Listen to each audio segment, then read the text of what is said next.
Hello friends, welcome to Joy of Life. So before we proceed with this episode, what I would like to tell you is that if you have not seen the system design introduction video wherein we have discussed about the architecture of this mini project that we are building, I would highly recommend you to check the same. I will leave a link to the description as well so that you can click, check the same and then get back onto the video. So in the previous video, we have completed almost with Kafka, right? We have created topics, produced, consumed, did almost everything. There are a few things missing though, like passing a JSON or protobuf or things like that. We'll go into that, but not in this video. We'll do it sometime later. So let's concentrate on few other areas because we have a lot of debt on this application as of now. We have created the service, we have done things, we don't have a logger, we are using sysouts, and even we are hard coding things. This doesn't seem right, and we need to proceed with the application, right? With all these things, it is stopping us to go any further, right? So what we are going to do is we need to clear up this debt. Having said that, it means that we'll not hard code things, we'll have logger in place so that we can find the issues very easily and things like that. Okay, so logger is not a very big concern. It's like very straightforward something. So what we can do is we can use the SLF4J logger.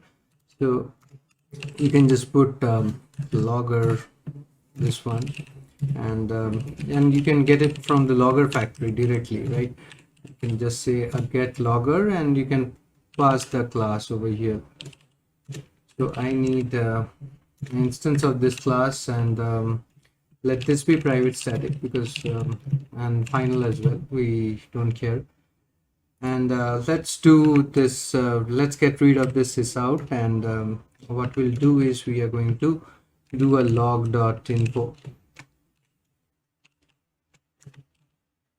So we can just put a message over here like URL received, and you can just put the URL class. So our URL class does not have a toString implementation, so it will end up showing some hash or things like that. So let's put a toString over here. Let Lombok take care of that. So we are good with that part. And also what you can do over here is, let's get this segregated. Okay, so what you can do over here is you can tell the logging level over here for our root logger, and you can set it to info, debug, error, whatever you want. So let us set it to info for now. So we are done with the logging part. So we'll get the logs over here in the log messages, no more sysouts.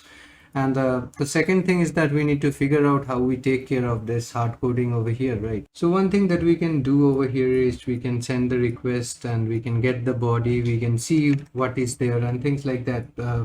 So let's understand in a little more details. So let's say I am calling google.com.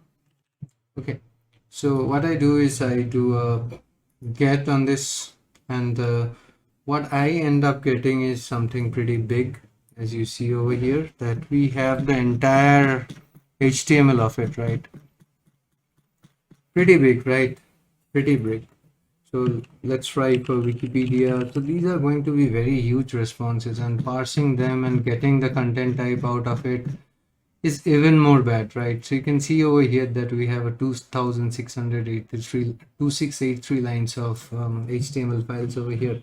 So what we are going to do instead is something interesting. So you can see that it is 18.34 KB, right? And if I do it for Google also, so everything has a weight, right? It's a 15.44 KB. It's pretty heavy, and we are talking about a URL parser wherein URL is going to come in thousands, right?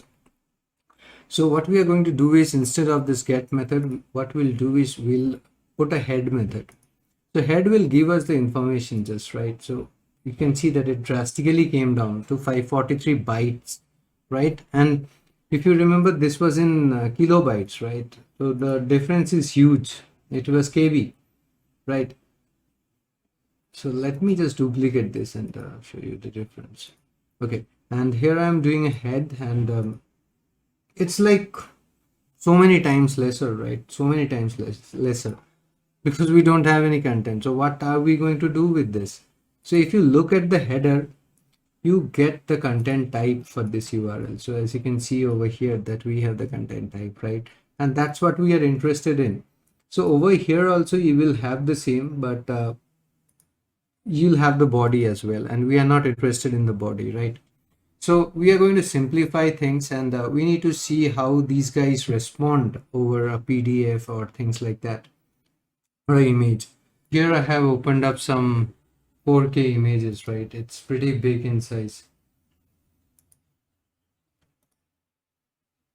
So we'll copy the image link and we'll put it over here. It's a JPEG, and we are concerned about a JPEG. What a lovely image, by the way. So we'll get hold of this URL, and we'll head over to Postman, and we'll first see the get method of it. So we'll put it, and whoa, it's even higher because it's getting the entire image, right? Thank God it's like still in KBs, not in MBs, right? Some of the images can go to MBs also, right? Just on this, right? So you just see this, we have 230 bytes, not even kilobytes, right? So it's pretty simple, right? It's pretty lighter in weight when we do a head request, right? So we have image JPEG over here. So previously we have text HTML, and now we have image JPEG. And here we have some PDF file from Apollo 17, some URL. So we'll get this and we'll see the size difference, right? So first a get request.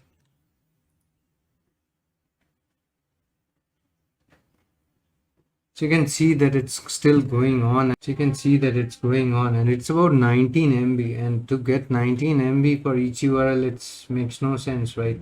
If we are going to do the same thing with the head request, it's going to be much lesser than this, right? It's 19 MB, you can imagine, right? And 19 MB of content that we are not interested in. So we'll just put the same URL over here, and let's see what we get for the head request. See, just 389 bytes, right? And we need only this information over here, that what is the type, and we have the application type over here, right?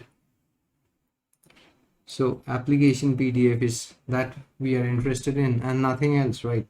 So what we need over here is to first configure them, right? And so we need to create our own property over here. So let's say com.joyoflife slash dot URL feeder service, and we can say that these are my topics.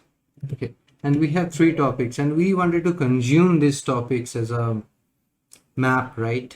We have a key, we have the value, right? The key is nothing but the content type, and the value is the topic name. So we need something like a JSON format like this, right? And for each one of them, what we are going to do is we are going to hold a mapping, right? So something like this. So text HTML will map to HTML topic, and similarly we'll add the other topics as well over here. So image JPEG will map to JPEG topic, and application PDF will map to PDF topic. As simple as that, right? And now how do we get this value? So we have the service over here, and we need a map of string and string because both are string for us, right? And we are going to call it Kafka topics. But we need to somehow get these values from our properties file, right? So string comes pretty handy over here with the value annotation. What we can do basically is we can pass the property that we want to pass. So basically in our case, it is this property over here.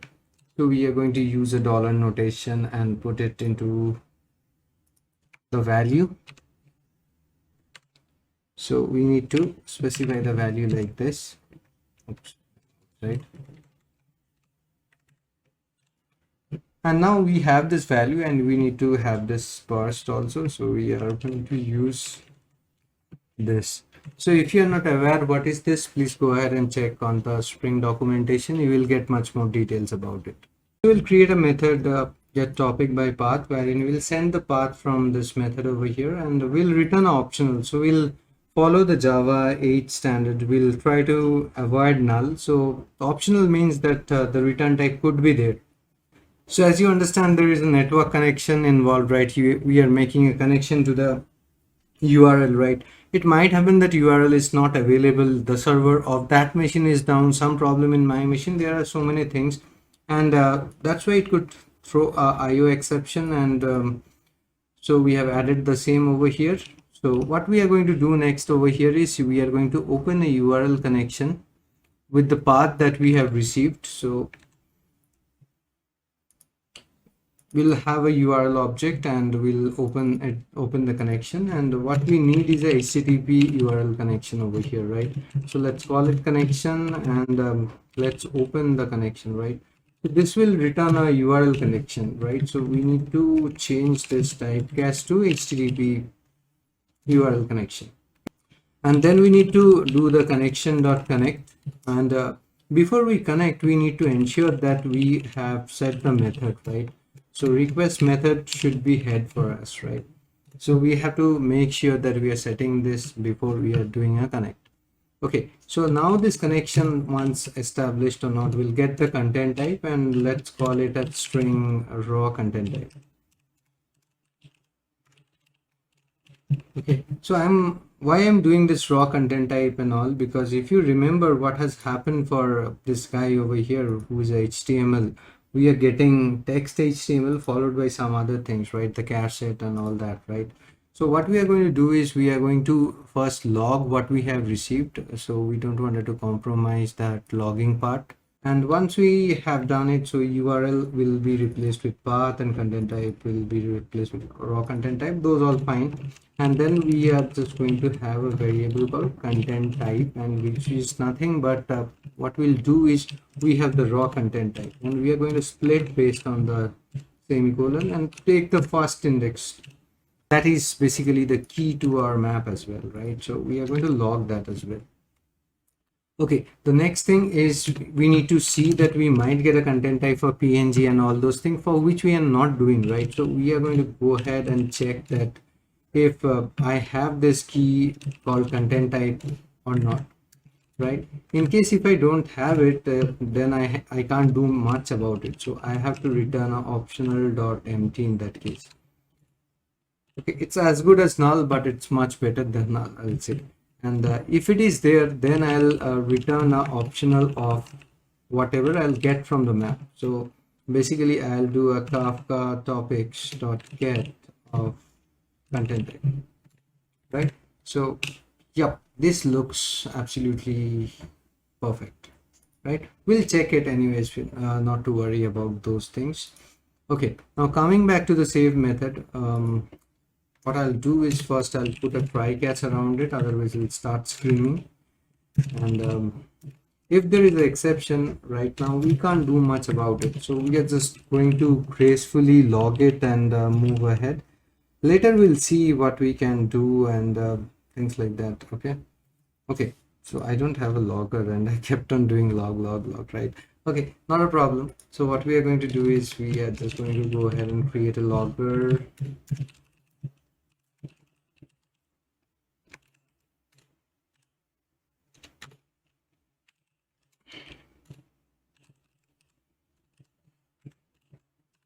So let this be private static final. Now let's log this. So nothing much to do. We are just going to say exception and then put the exception, right? Nothing else. Okay, I exception never thrown because we have never called the method, right? Okay. So what we are going to do is we are going to get a topic over here, and we are not going to hard code it anymore. So we'll get rid of this hard coding over here, right? And how do we get it? So first things first. So what I'll do is we'll get an optional when we call that method. Optional of string we'll get. So let's call it opt and get topic by path. And let's send the path over here. So if my OPT is empty, right, I don't have much, we can't do much about it, right, if it is empty. So in this case, what we'll do is we'll just warn and we'll just get going.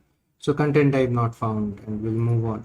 Otherwise, what we are going to do is we are going to do a opt.get, and that will get me the topic, right? And once I have the topic, what I'll do is I'll post using that topic, right? And if my post is successful, then only I'm going to save in the DB, right? So let's have the DB part at the end. Okay, so I think we are good over here. Okay, so these two functionality we have checked again and again, many a times we have checked. So let's get rid of them. I mean to say, let's comment it out for time being. I missed the return statement over here, so let's return it here. Let me add that, and let's get rid of the spaces. What we should have done is we have added a log over here so that we know to which topic we are exactly sending this out to, right? So let's add this and try also once. So I'll skip over to this part. So I'll just add a log over here so that you know what I'm doing, and I'll skip over the build part. Okay, so it is up now, and we are going to test a few URL over here. So you can see that we are getting the right topic names. That's the most important part for us, right? And you see the time is also being taken, right? So it is taking some time. It's taking close to 2 seconds, right? So in the next part, we are going to see how we are going to deal with that, right? So for now, what we have done is we have done everything that's required for us, right? And we have them in the right way. So we have just added another log over here. So we are good for now. So in the next part, we are going to work on the HTML worker, and we'll try to extract all the URLs from the URL content of the URL, and we are going to see how we can get that done, right? And we are headed towards some really interesting topic, right? So yeah, that's all from this video. So stay tuned, stay subscribed, and share with your friends so that the channel grows. And do come back and watch out the later part. We are headed to something literally interesting. So thank you guys. See you. Bye bye.